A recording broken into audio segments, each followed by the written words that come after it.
Welcome, readers. With me today is Rebecca York. Let's talk. What's new in your writing career, Rebecca?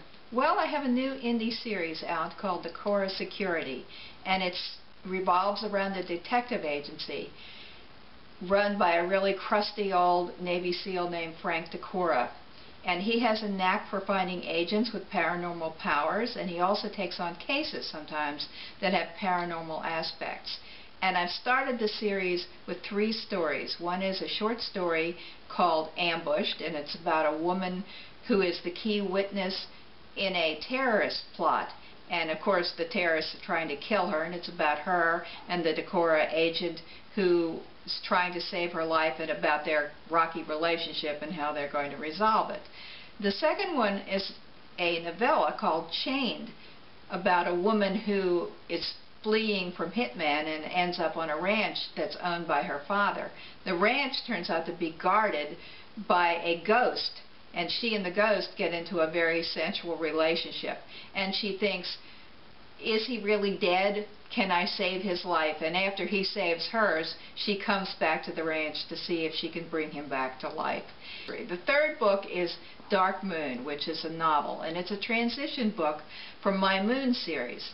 And the hero is Cole Marshall, one of my really sexy alpha male werewolves, and he is sent on a mission with another Decorah agent to save a woman who's been kidnapped, and she's being held captive on a cruise ship that's been converted to an S&M playground. And it's a very threatening environment, and Cole and Emma Richards are falling in love as they're trying to find the person who's been kidnapped. And he's worried, what happens when she finds out I'm a werewolf? And of course, the way I write it, she finds out in the worst possible way. If she didn't find out in the worst possible way, there wouldn't be any conflict. What made you decide to go indie for this series? Well, I can see the publishing industry is changing. We're going through massive changes. We went to a lecture a few weeks ago in which we learned that after Gutenberg came out with his movable type, what was the publishing industry then was in chaos for 100 years. And we're in sort of that chaos period now. And I can see that the traditional publishers may not have the edge here, because last year there were 70,000 ebooks published, and in fact more ebooks than there were trade paperbacks or mass market paperbacks.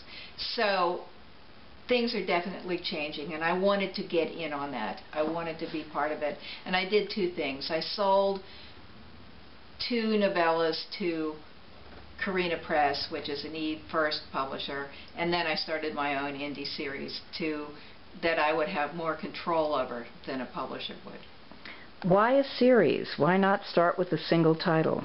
Well, there are a couple reasons. It's very seductive when you start with the indie publishing, because you find out that you can do whatever you want. So I found out I could do a short story, I could do a novella, and I could do a novel.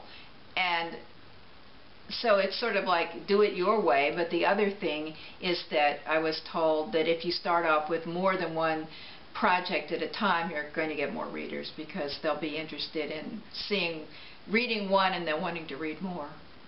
Great. Now that you've dipped your toe into indie publishing, are you planning to bring out any books that you've written in the past, any of your backlist, any reprints? Yes. You know, the thing is, a lot of my fiction was written for Harlequin, and they do have the rights to it. And then later books by Berkeley, which are still in print as ebooks. But I do have 2 works that I did as Ruth Glick. One is a kid's science fiction story called Invasion of the Blue Lights, which is actually my first novel, and it's about a kid who meets 2 aliens in the woods across from my house. And it was done before E.T. Also, I'm really excited that it's been optioned for a movie by Peter Furman, and we've been through 4 scripts, and I think he's getting close to trying to get money and go into production. And the other is a cookbook that I also wrote as Ruth Glick. It's called Fabulous Low Carb Cuisine. It's not in ebook format yet, but it will be soon. Great, that's wonderful, especially the part about the movie option, though I'm sure that a lot of people who need low-carb cuisine will be more excited about the cookbook. Now that you've done it, now that you're putting so many projects together as indie books, what are the advantages and disadvantages of indie publishing? Well, there's several advantages. As I said, you have control over the project. You don't have to conform to a publisher's length specifications or use the wording they'd like. For example, in love scenes, when I do Harlequin Intrigues, they're much different than if I were doing a single title story. So you have control over the content. And another thing is that the books stay in print, and a paperback may come out and then a whole other series comes out the next month and your books may go off the shelf, but that doesn't happen with e-publishing. They're going to be there forever. But of course there are some disadvantages. There's a lot of work to do in publishing, and you have to do it all. You have to find a cover, somebody to design the cover, although you then get a lot of control over it. And I really think that you need an editor. You need to find a freelance editor to go over the book to make sure it's as good as it can possibly be. You also need a proofreader, and I'm lucky that my husband could do that. And the other thing that he did for me is all the suffering of putting it into the various platforms, because they're all different, Amazon and Barnes & Noble and Smashwords. But he did that for me, and once you get it done and learn how to do it, then it stops being a problem. Great. Well, we'll look forward to those books. Thank you, Rebecca, and thank you, readers. Signing off.